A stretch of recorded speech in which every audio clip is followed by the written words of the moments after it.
Good morning, all of you. Welcome to ODL class. This is Indian economic class. Today, we are going to discuss about Unit 10, which is coming under Block 3. The topic of the class today is economic reforms since 1991. In this particular chapter, the main objective of the unit is to have some idea about the various economic reforms implemented in India. The unit content is first we will see with the structural reforms, then LPG. LPG is liberalization, privatization, and globalization. And what are all the impact of LPG policies? These are the topics that we are going to cover in this unit 10. Let us get into the class. Before 1991, the Indian economy and Indian companies were living under the shelter of protection that was created by Indian government to protect the domestic companies from outside or international competition. The economy was not ready to step out in the international market and compete with big established companies and organizations. But during 1991, the government agreed to reform that were advised by the foreign banks and hence announced the new economic policy NEP in order to develop the Indian economy and also for its future growth. We can broadly categorize or classify the measure into two groups. One is called structural reforms. The second one is stabilization measures.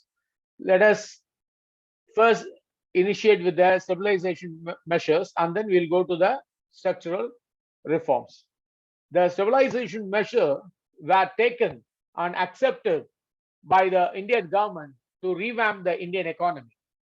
These measures were undertaken in order to correct the inherited and carry forward weaknesses that had been developed in the balance of payment and also to control the inflation. These were mainly short-term measures, unlike the structural reforms. So, in order to migrate from short-term reforms to long-term, the structural reforms were made. Let us get into the structural reforms. Liberalization, privatization, and globalization talks about the structural reforms that were taken to improve the economy. From a long-term perspective, in order to strengthen the international competitiveness, reforms have been put in place to eliminate the rigidity of various segments of Indian economy. Hence, these are long-term measures and policies. The major factors that were responsible and let the government came up with the economic reforms since 1991 were a decrease in foreign exchange reserve, imports grew faster than export. This is the main reason we have to go for the structural reform. The unfavorable balance of payment gave rise to the repayment crisis. The budget deficit worsened, the public expenditure increased faster than receipts. Price increased with a negative impact of investment, failure of state-owned enterprises, very small high return on investment, and the Gulf crisis had led to rise the crude oil prices, which has had a negative impact on the balance of payment, high ratio of deficit funding, and collapse of Soviet bloc. So these are the main reason we are going for the structural reform. This structural reform consists of three different categories. Let us start with the first category, the liberalization. The liberalization was one of the three structural reforms that were adopted by Indian government. It was adopted to put an end to various restrictions and reforms, which later on become hindrance to the development and growth of Indian economy. The government decided to loosen up its influence and let private organizations and companies enter the Indian economy and start working out or with the fewer government restrictions. This allowed the economy to become a liberal and grow eventually. The following are the objectives of the policy. There are many reasons due to which the structural reform of liberalization was undertaken by the government. They are mentioned as below. The first objective is increase the competitiveness between the domestic industries. The second one is encourage the foreign trade with other countries whose import or export are regulated. Foreign capital and technological improvement. And the fourth objective, to expand the borders of the countries in a global marketplace. The last objective is reduction of countries' debt burden. So, by keeping these five objectives, the liberalization policy was adopted. Now, let us see the economic reforms since 1991 under the category of liberalization. The industrial sector reforms, these included factors, economic reform like number one, contraction of public sector, abolition of industrial licensing, and the third one is freedom to import capital goods. Because of this, the industrial sector reform started improving. The second one is called financial sector reform. This is included some of the variable like deregulation of interest rate. The second one is reducing various ratios like statutory liquidity ratio, then cash reserve ratio, that is SLR and CRR, and changing the role of central bank or the RBI from the regulator of facilitator of the economy and the banks. So this enhances the financial sector reforms. The third one is under the liberalization is foreign exchange reform. These include the factors and the reforms like devaluation of the rupee and trade and investment reform, fiscal reform, tax reform is some of the other economic reform coming under the liberalization. Once this liberalization policy was adopted, the next benefit that we got out of this particular economic reform is the privatization. This was the second policy among the three policies of LPG, that is liberalization, privatization, and globalization, that were adopted by the government.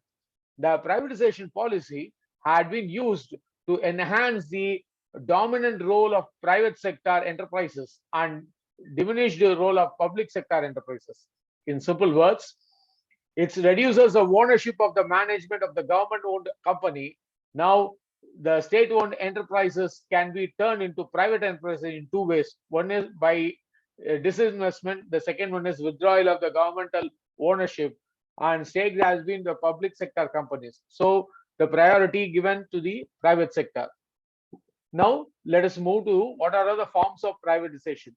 There are various forms of privatization. They are mentioned below. The first one is denationalization or strategic sale. When full ownership of the productive assets is transferred to the private sector companies, the law is called denationalization. The second type of privatization is partial privatization or partial sale, where the private sector holds more than 50% but less than 100%. The share of public sector corporation whose transfer are already been interpreted. This is called partial privatization.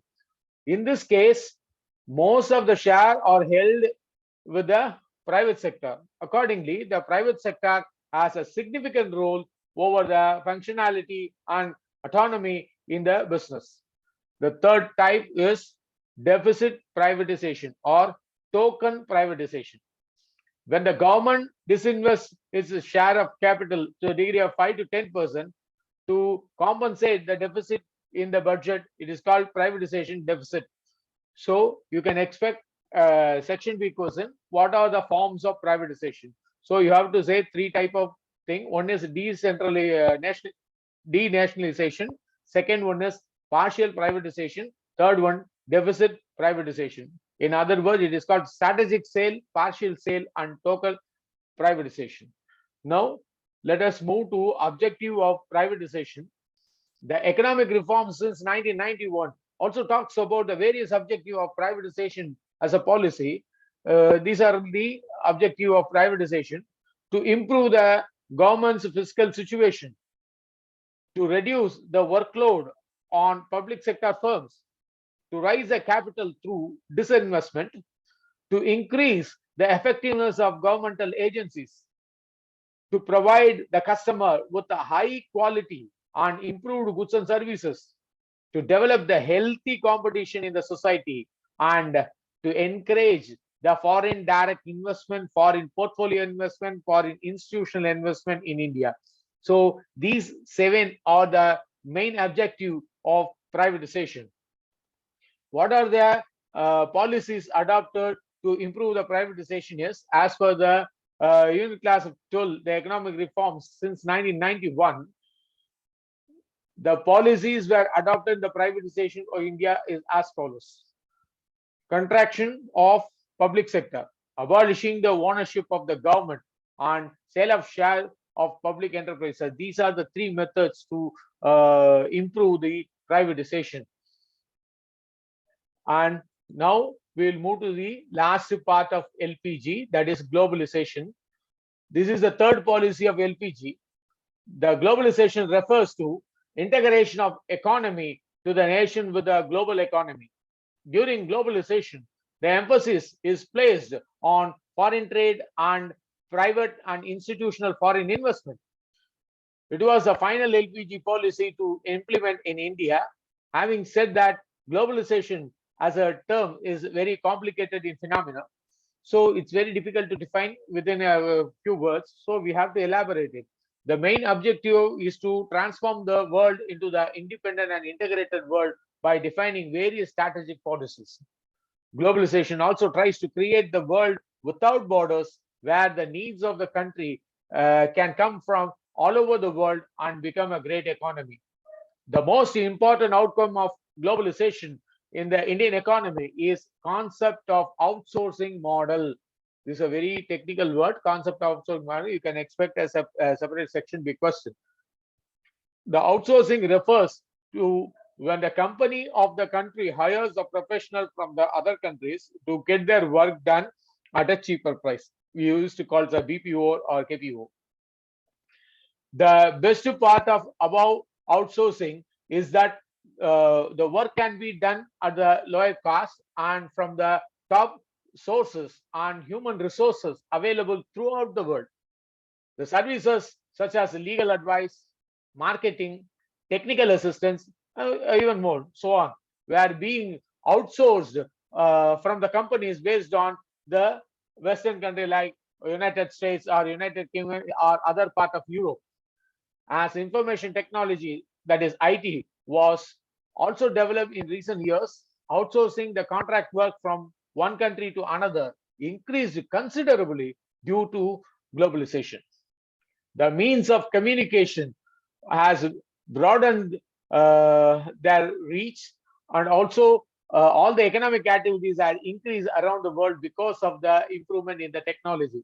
Having said that, the various business process outsourcing like BPOs, companies or call centers, which have their voice business process model, are being developed in India.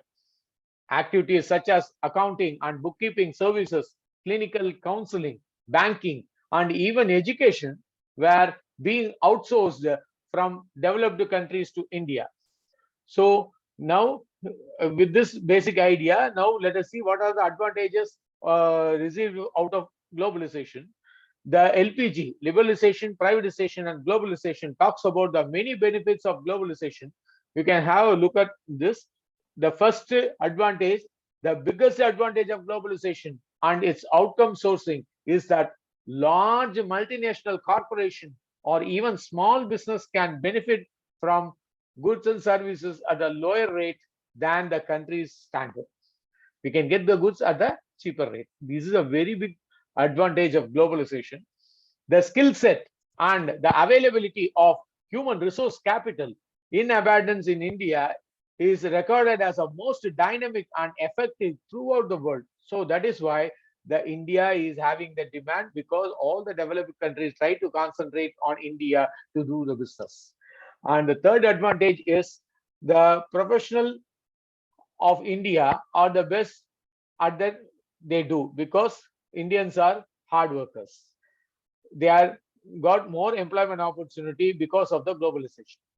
The fourth advantage, the low wage rate and high skilled personnel have made India the most favorable global outsourcing destination in the subsequent phases of the reform.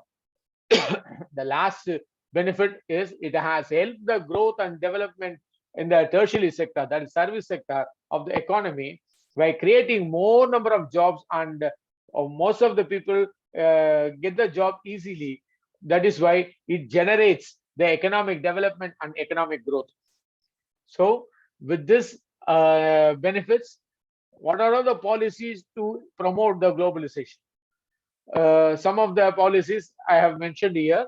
The economic reforms since 1991 as main policy were adopted by Government of India to promote the globalization are: number one, increase the equity limit of foreign investment.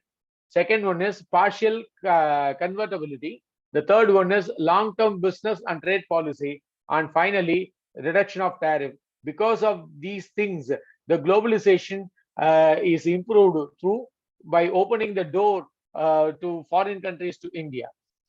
So after knowing the liberalization, privatization, and globalization, now let us make one debate.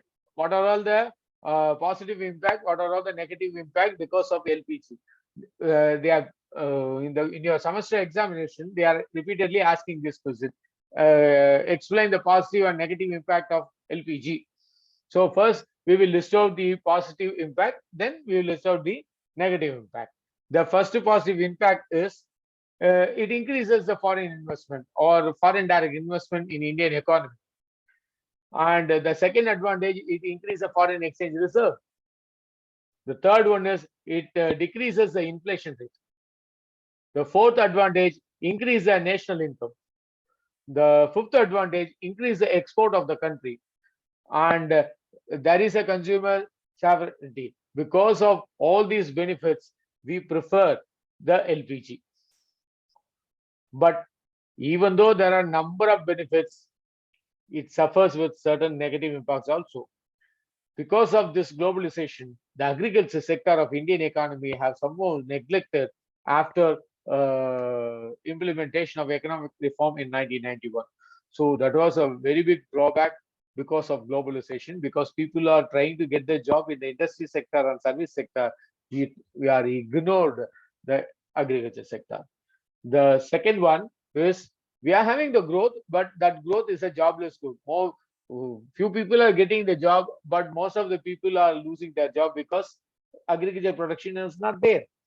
The third negative impact is a rise in income inequality in the country. The fourth adverse effect is there is a disinvestment policy has been seen. So richer become richer, poorer become poorer. That was the situation because of this globalization. And another negative impact is spread of consumerism. For everything they go for the foreign product, they ignore the indigenous product. The fifth negative point is about the spread of communism. Then the next negative effect is encouraging the economic colonialism. The colonialism is one of the worst impact because people are psychologically affected. They start ignoring others, and they don't have any patriotic attitude. The last one is the cultural erosion. We lose our tradition, and people are not ready to work. They work only for money, not for the values. So with this, I'm winding up the class. Let me summarize what we discussed in this particular unit. We have covered two particular topics. One is the structural economic reform. Under that, we studied three different categories: liberalization, privatization, and globalization. In each thing, what are the objectives we have studied, and what are the policies have taken to improve the privatization and globalization. Finally, the plus and minus, advantages and disadvantages of globalization. These are the things that we have studied in this unit. And key words are we are familiar with economic reform, structural reform, liberalization, privatization, globalization. These are the technical terms that we have used in this unit. You can expect two section A question and one section B question and one section C question. Normally, that particular advantage and disadvantage they may ask in section B, and what is the significance of economic reform since 1911? That will be the section C question. With this, let us wind up the class. If you have any doubt, you can ask me, make a comment on it. Thank you for watching my video. Thank you very much.